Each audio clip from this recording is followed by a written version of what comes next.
कपड़े धोने वाली बहू। शादी के पहले से ही विभा को कपड़े धोने का बड़ा शौक था। कभी नल के नीचे तो कभी तालाब के पास। अरे मेरी नीली वाली लुंगी नहीं दिख रही है। विभा की अम्मा, कहाँ रखी है लुंगी? अरे वो तो विभा ने परसों ही धोकर रखी थी आपकी अलमारी में, देखो वहीं होगी। वो ना मैंने आज धो दी, मुझे लगा कि गंदी हो गई होगी। अरे कैसे गंदी हो गई थी? उसे तो मैंने पहना भी नहीं। हे भगवान, इस लड़की के कपड़े धोने की आदत से परेशान हो गया हूँ मैं। जितना तो घर में राशन नहीं आता, उससे कहीं ज्यादा डिटर्जेंट पाउडर का खर्चा है। इसकी शादी करवा दो, शादी जाए अपने घर में ही करे काम, फिर चाहे घर के कपड़े धोने हो या पूरे गांव के। हाँ ठीक बोल रही हूँ, देखता हूँ मैं कोई लड़का। वो दिन भी आ जाता है जब विभा को देखने लड़के वाले आ जाते हैं। लड़की मुझे अच्छी लगी। होने वाली सास कहती है, बेटी अगर कुछ पूछना है तो पूछ लो। वैसे तो हमारी लड़की बहुत ही शर्मीली है, जो बोल दो वो मान लेती है, इसे क्या पूछना होगा। अरे कैसी बात कर रही हो माँ, मुझे इन लोगों के घर रहना है, सवाल तो कई है। हाँ हाँ बेटा, पूछ लो ना, क्या पूछना है। आप लोगों के घर कपड़े कौन धोता है? सास का मुंह बन जाता है। देखो, अगर तुम ये कहना चाहती हो कि तुम्हें कपड़े धोने नहीं आते तो सुन लो, कपड़े मैं ही धोती हूँ, लेकिन तुम्हारे आ जाने के बाद मैं रुमाल तक नहीं धोऊंगी। अरे चुप रहना भाग्यवान, बहू बेचारी घर आई नहीं, उसे डराना शुरू कर दिया। वो क्या है ना बिटिया, अभी तक तो ये कल्लू की माँ ही धोती थी, लेकिन अब तुम्हारे पापा तो दहेज में वॉशिंग मशीन देंगे ही।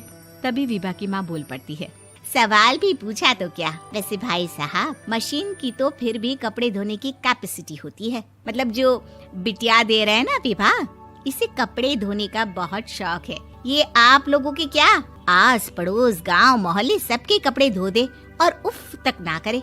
बाहर देखा नहीं आपने कितने कपड़े सूख रहे हैं? सब हमारी बिटिया ने ही तो धोए हैं। बस भी करो ना माँ, शर्म आ रही इतनी तारीफ सुनकर। और तो और एक दाग निकाल कर दिखाओ तो मान जाऊं। हाँ अच्छा, माफ करना बेटा, मैंने गलत समझा।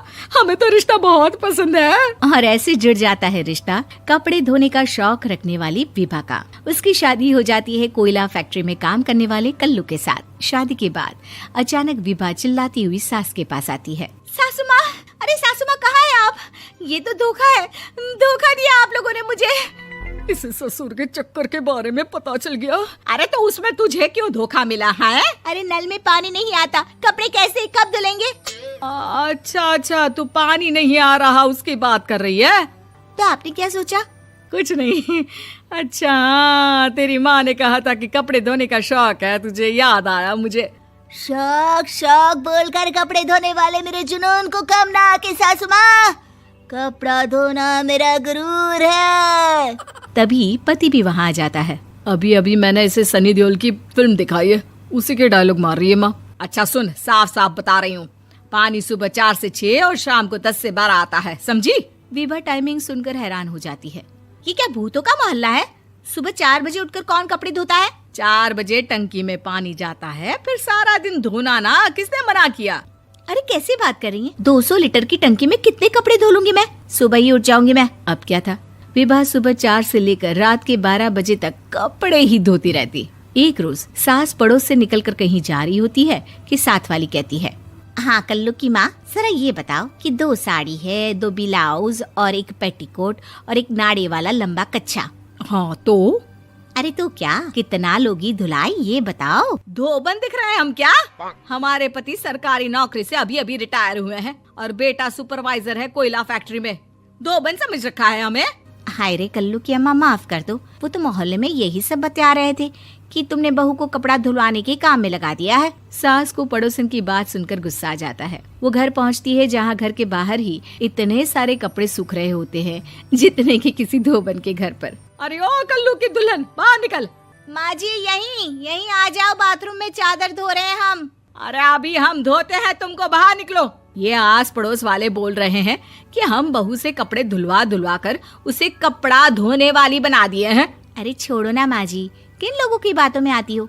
आस पास के लोगों का तो काम ही होता है कि वो किसी तरह सास बहू को लड़ा दे। बहू सारे घर के कपड़े धोती है, ये क्या कम है? बोलिए। सास को भी लग जाता है कि वो बहू का ये सनकीपन नहीं छुड़वा सकती, इससे अच्छा है कि खुद ही चुप हो जाए। एक रोज सास और बहू मंदिर जाते हैं, जहाँ सास की साड़ी वहाँ खड़ी भीख मांगने वाली से मिलती है। माँ जी क्या बात है, आपकी साड़ी उस भिखारन से कितनी मिल रही है ना? हाँ हाँ देखो तो, दोनों की साड़ी मिल रही है। क्या बात है कल्लू की अम्मा, तुम खुद को तो अफसर की बीवी बताती हो और ऐसी सिंपल सी प्लेन साड़ी पहनकर घूमती हो। सिंपल और प्लेन नहीं है ये साड़ी। तो क्या सोने के धागे से फूल बने हैं? कुछ भी सासू माँ, कुछ भी। हाँ बने थे इस साड़ी में सोने के धागे से फूल। मेरे पति लेकर आए थे मद्रास से स्पेशली मेरे लिए 10,000 की। ताहे भाई साहब इस भिखारन के लिए भी सेम टू सेम साड़ी लेकर आए होंगे 10,000 की। सास उस वक्त तो कुछ नहीं कहती, लेकिन बहू के साथ घर आती है और अलमारी से एल्बम निकाल कर लाती है। ये साड़ी देख रही है, ये वही साड़ी है जिसे मैंने अभी पहना था। इस साड़ी में ये जो चमकदार फूल दिख रहे हैं ना, ये सोने के धागों से काढ़े गए हैं। लेकिन तू लोकल वॉशिंग मशीन ब्रश से घिस घिस कर सारे फूलों को निकाल कर साड़ी प्लेन कर दी। मुझे माफ कर दीजिए सासू माँ। और तो और, जब मैंने तुझे तेरी गलती के लिए कुछ नहीं कहा, लेकिन तूने तो सबके सामने मेरा मजाक ही बना दिया। क्यों? बहू को समझ में आ जाता है कि अब से उसका कपड़े धोना बंद।